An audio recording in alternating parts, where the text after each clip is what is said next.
So the first thing that we're working on the property today, it's what, 6 o'clock? So a little bit of a late start, is starting to dig holes for the gate. We're going to be starting to add stuff to the property, and we don't want anyone rolling up to steal stuff. So that's kind of our first step. So we're trying to dig some holes for the posts that will attach to the gate. And as you can see here, if you zoom in, it's mostly loose rock from the fact that they've, bulldozed it and moved it around.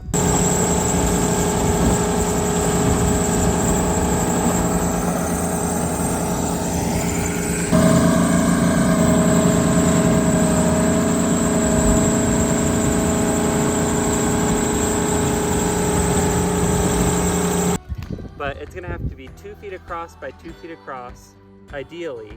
It'll probably be closer to 1.5 feet. And then it'll go 2 feet deep. We'll pour cement in and have the post in there. And we'll keep you updated on the progress of that.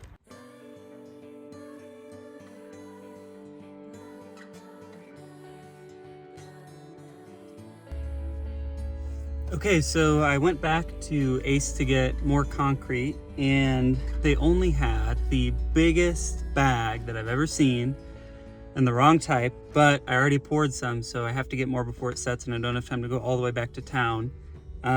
So it's taking a while, and while I was at Ace, I realized that this is going to be necessary because I've been gone for way longer than I said I would, and I'm going to need to bribe some people when I get home to make them okay with me being gone for a long time. So now back to the property to pour the rest of the concrete and head home. Hi everyone, it is a rainy day out here, and I have finished digging the holes and actually put the posts in with the concrete. I apologize for not videoing it. I just kind of started, and then once I finished I was like, shoot, I forgot to video that. But I'm gonna give you a quick tour of what I did and let you know how I did it. So, funny story, I lost that video clip somehow. So I'm just gonna explain to you now how I did it. It was pretty simple. Dug the holes about 2 feet deep, like I said. Grabbed my concrete, mixed it in a bucket with some water till it was a slightly more solid than sludgy consistency. And then poured a layer of about 6 inches into the hole, set the post in, supported it with diagonal braces, and then poured the rest of the concrete up till it was about level with the ground. And I did that for both sides, making sure that the post was level the whole time. That was the hardest part, was leveling the post, making sure it was plumb while I was pouring the concrete. Set the braces, and then I let it set. Hi everyone, so we're back in the next day, and the poles are in, the supports are out, and here is what it looks like. So we got both the posts in the ground, top's filled in with the rock, and they feel pretty sturdy. There's a little bit of wobble to them. I don't know if it'll show up on camera. You can see it pretty well there. They move a little bit. So if I were to do it again, I probably would dig the hole a little bit deeper than 16 inches, but they'll get the job done. And next step is to attach the gates, and we'll be ready to start putting stuff up on the property. So I'm back at the property, and I brought the gates over, and I'm just gonna quick show you from what I've seen in other videos and what people have shown me, the best way to install these Bellin Farm gates into our 4x4 posts. Okay, so the gates are gonna hang from these two grips, which are gonna be bolted into the wood with this. We're gonna wanna drill 2 holes and measure from the top of this to the bottom of this one, and that's where how far apart we'll drill holes. The reason why I measure from the top of this and the bottom of this one is because this is gonna hook in just like that, and this bottom one is gonna hook in from the bottom like that. That is so that if these were both facing up, someone could just lift the gate off of them and take it away. So we're gonna want one facing down and the other facing up. So that's why we measure from the top of here and the bottom of here. So now I have my 2 holes marked, one there and one there. And the way that I set this bottom one was that I held the gate up to kind of figure out where the bottom of this should rest so that it's not touching the ground. And you just want to look for the highest point in your driveway or whatever it is you're installing it so it doesn't get caught. So our driveway, you can't really see it on the camera, but it has a slope up. So we're only going to look at it opening this way. And it goes downhill from here. So there really wasn't too much concern with it hitting anything. We just wanted to make sure that it was level enough for us to install. The other thing I thought about was the fact that we'll probably be dumping gravel here sometime, so the ground will get raised. So this was my initial mark right here. And I just moved it up about a 1/2 inch, just in case we ever pour in some gravel and the height of the ground gets raised. And then I measured up and it was about 21 inches. I gave it a little wiggle room because these are actually adjustable. There's just a bolt on the other side that you can take off and move. So it's not too important that you get it exact. Mine is also straight on the bottom of this, so I went up just a little bit so I have some wiggle room. And the next step is going to be to drill these holes. You're going to want to measure this and make sure that you use a drill bit that's just a little bit smaller so that you can really twist this into the hole and have it be nice and snug.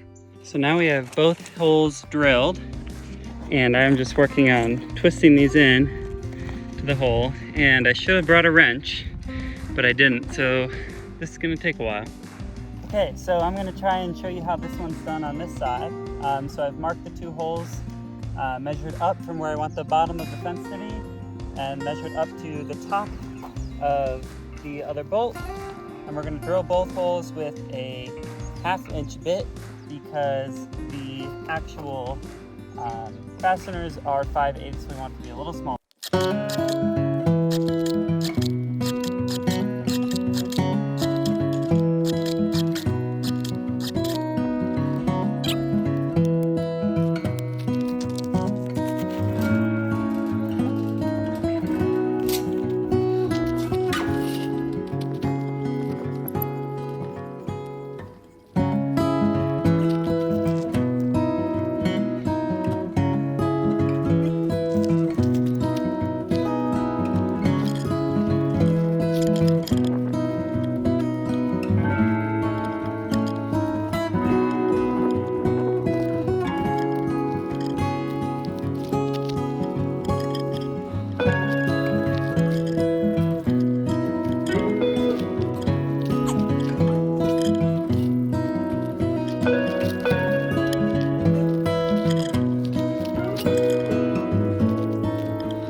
So, I'm gonna have to go back for a new battery, but I put this one in the meantime. It's gonna be the same process up here.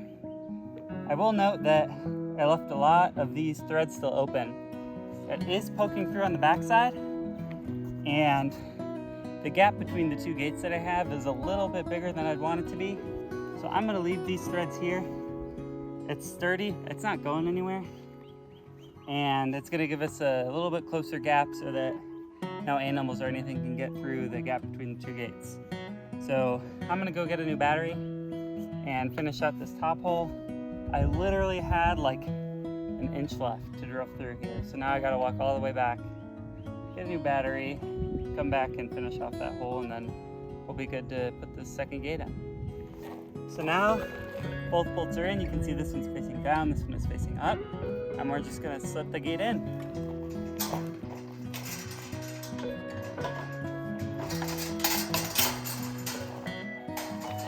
I loosened this bottom one so that the gate can move down, hopefully. Maybe loosen it a little more.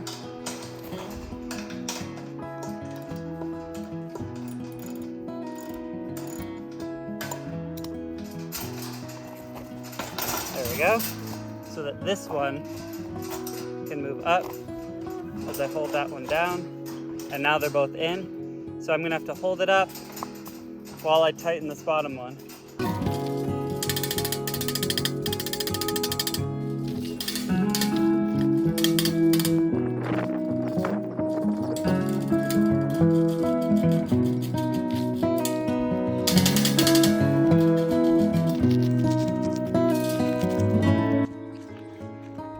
Okay, so the gate is in. One final thing to do is stick a level on there and make sure it looks level. Ours is looking a little off there. Looks good. One thing I did have to do to make sure that it was level is adjust these. So if your gate is looking crooked this way and it's leaning down like this, what you're gonna wanna do is take this one in a little more or take this one out a little more. That way it'll kind of twist it back so that it's level. Same thing in reverse. If your gate is looking like this, you're gonna wanna take this one out and this one in so that it comes back to level. It's pretty simple and you'll be able to get it level, and then you'll get it to look like this in the end.